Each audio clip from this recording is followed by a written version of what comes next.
ألف مبروك، ألف مبروك للمنتخب الجزائري الذي استطاع التأهل بشكل رسمي لكأس العالم ل2026. إخواني الكرام، المنتخب الجزائري في الجولة الأخيرة سيواجه أوغندا الجولة العاشرة برسم إقصائية كأس العالم التي ستقام مناصفة الصيف القادم بين الولايات المتحدة الأمريكية وكندا والمكسيك. أهلا وسهلا ومرحبا بكم معنا من جديد في حصة موجز أخبار الكرة الوطنية والإفريقية.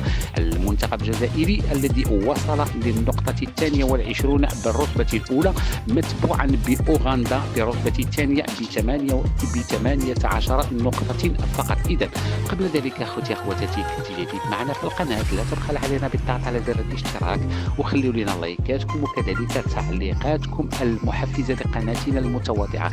بسرعة نعود للموضوع. المنتخب الجزائري سيواجه المنتخب الأوغندي في الجولة الأخيرة والعاشرة في أمسية يوم الثلاثاء 14 من هذا الشهر ابتداء من الساعة 5 زوالا. تنقل المقابلة على قنوات البين سبور HD 6. دمتم في رعاية الله وحفظه. إلى اللقاء.